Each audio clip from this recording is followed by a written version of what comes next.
আমি আপনাদের আন্দোলনকে কুর্নিশ জানাই। আমি নিজে স্টুডেন্ট মুভমেন্ট থেকে উঠে আসা লোক। আমি স্টুডেন্ট মুভমেন্ট আমি নিজেও অনেক সাফার করেছি জীবনে। আমি জানি আমার পোস্টটা বড় কথা নয়, মানুষের পোস্টটাই বড় কথা। আমি আপনাদের কাছে বলতে এসেছি, কাল সারা রাত ঝড় জল হয়েছে। আপনারা যখন কষ্ট পেয়েছেন, আমিও সারা রাত ঘুমোতে পারিনি। আমারও কষ্ট হয়েছে। এই ঝড় জলের মধ্যে আপনারা যেভাবে বসে আছেন, আমার মানসিকভাবে কষ্ট হচ্ছে। আপনারা আজকে 33 দিন 34 দিন, আমিও কিন্তু রাতের পর রাত ঘুমাইনি। কারণ আপনারা যখন রাস্তায় থাকেন, আপনাদের জন্য আমাকেও কিন্তু পাহারাদার হিসেবে জেগে থাকতে হয়। আমি আপনাদের কাছে যেটা বলতে এসেছি, এত ঝড় বৃষ্টির মধ্যে, প্রাকৃতিক দুর্যোগের মধ্যে আপনারা অনেক কষ্ট পেয়েছেন।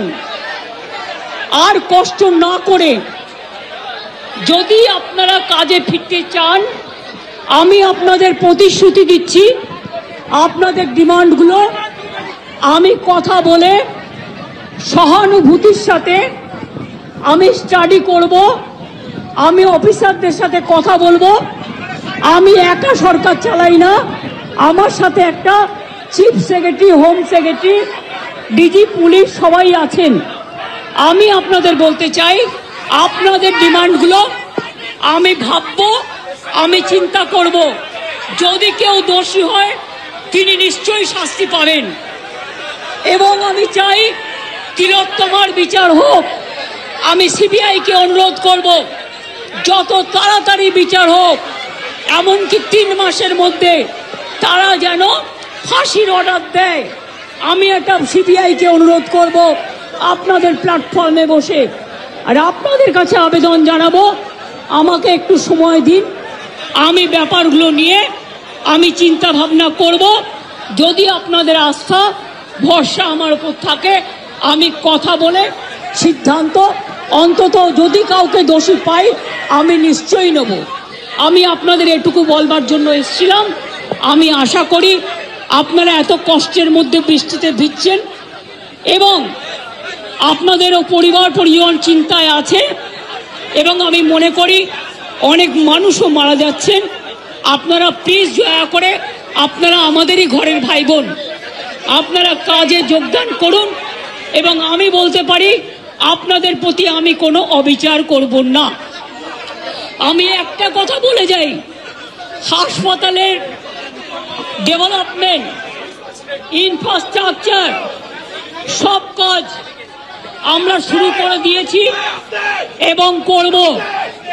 আমি সব হসপিটালের রোগী কল্যাণ সমিতিতে আমি প্রত্যেকটা একদম রাজ্য থেকে শুরু করে সব মেডিকেল কলেজ এবং মাল্টি সুপার হসপিটাল, যত রোগী কল্যাণ সমিতি আছে, আমি প্রিন্সিপালদের চেয়ারম্যান করব। এবং তাতে জুনিয়র ডাক্তারও মেম্বার থাকবে, সিনিয়র ডাক্তারও থাকবে, নার্সও থাকবে, একজন পাবলিক রিপ্রেজেন্টেটিভ থাকবে এবং পুলিশ থাকবে। এই সিদ্ধান্ত আমি নিয়েছি। আপনাদের আরজিকর মেডিকেল কলেজেরও আমি রোগী কল্যাণ সমিতি ভেঙে দিলাম এবং সব মেডিকেল কলেজের আমি রোগী কল্যাণ সমিতি ভেঙে দিলাম।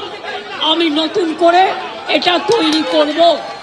এবং আপনাদের আমি বলতে পারি, বাদবাকি আপনাদের যা ডিমান্ড আছে আপনারা আমাকে বলেছেন, যদি সত্যি কেউ দোষী হয়, দোষীরা শাস্তি পাবে। দোষীরা কেউ আমার বন্ধু নয়, দোষীরা কেউ আমার শত্রুও নয়। আর আপনারা যারা ভাবছেন কেউ আমার বন্ধু, আমি তাদের চিনি না, আমি তাদের জানি না এবং আমাদের সাথে কোনো সম্পর্কও নেই। তারা এসছেন প্রসেসের মাধ্যমে।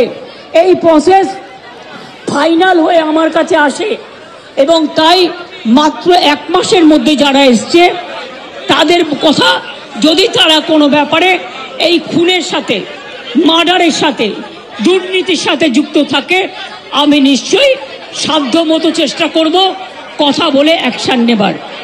আমি আবার আপনাদের কাছে বিনীত অনুরোধ করব যে আপনারা নিজেদের মধ্যে কথা বলুন, কথা বলে সিদ্ধান্ত নিন এবং আপনারা কাজে ফিরুন। আপনারা আমার ভাই বোন, এটুকু জেনে রাখবেন, আপনাদের জন্য সিম্প্যাথি, আমি কোনো অ্যাকশন নেব না। আমি ইউপি পুলিশ নই। ওরা এসমা জারি করেছিল, ওরা 6 মাস মনে রাখবেন স্ট্রাইক র্যালি বন্ধ করে দিয়েছিল। আমি এসব করব না। আপনারা নিশ্চিন্ত থাকুন, কোনো ডাক্তারের বিরুদ্ধে, কোনো কারো বিরুদ্ধে কোনো অ্যাকশন নেবার আমি বিরুদ্ধে। আমি জানি আপনারা অনেক কাজ করেন, মহৎ কাজ করেন। আপনাদের ছাড়া সিনিয়ররা, যেটা কিডনি ডিপার্টমেন্টে মারা গেছে, ক্যাথলেবও চেঞ্জ করতে পারে না, ক্যাথিটার চেঞ্জ করতে পারে না। সেই জন্য আপনাদের আমাদের প্রয়োজন। আমি আপনাদের বলবো, আপনারা ভেবে চিন্তে সিদ্ধান্ত নিন। আর যদি আপনারা আমাকে বিশ্বাস করেন, আমি যখন আপনাদের ধর্ণা মঞ্চে আসতে পেরেছি আপনাদের একজন সহযোদ্ধা হিসেবে, তখন মনে রাখবেন যে আমি আপনাদের, যদি আপনারা বিশ্বাস ভরসা রাখেন, বাদ বাকিটাও মনে রাখবেন। আমি আস্তে আস্তে করে, একদিনে তো সব হয় না, করতেও সময় লাগে, আমাকে একটু সময় দিন। আমি নিশ্চয়ই সাধ্যমতো চেষ্টা করব। আমি দুর্নীতির কোনো একটা টেন্ডার কেস আজ পর্যন্ত আমার কাছে আসেনি। কোন রোগী কল্যাণ সমিতি কি কাজ করে এটা আমি জানি না, এগুলো আমার আন্ডারে আসে না। তাও বলি, যদি আপনাদের কোনো কমপ্লেন থাকে, কমপ্লেনের ভিত্তিতে নিশ্চয়ই আমরা তদন্ত করব। এমনিতে বিনা কারণে কাউকে সাজা দেওয়া যায় না। তদন্তে যদি প্রমাণিত হয় আমি নিশ্চয়ই সাজা দেব। আর একটা কথা, সুপ্রিম কোর্টে কেস চলছে, মনে রাখবেন 17 তারিখেও ডেট আছে। আমি চাই না আপনাদের কোনো ক্ষতি হোক। আপনাদের দিদি হিসেবে আপনাদের কাছে আমি অনুরোধ করতে এসেছি। আমি মুখ্যমন্ত্রী নই, আমি মুখ্যমন্ত্রী হিসেবে বলতে আসিনি, আমি আপনাদের দিদি হিসেবে বলতে এসেছি। যাতে আপনারা না ভাবেন, হ্যাঁ আমি চিফ মিনিস্টার আছি, আমি একটা পার্টিও বিলংস করি, কিন্তু আপনাদের কাছে এসেছি যদি বলেন as a chief minister, as a elder sister, এবং আপনাদের আন্দোলনের সমব্যথী এবং সমসাথী, তাহলে আপনাদের অনুরোধ করব আমার কথা শুনুন।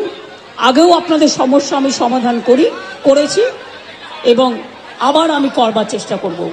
আমাকে এটুকু সময় দিন। ভালো থাকুন, সুস্থ থাকুন। আর একটা কথা বলবো,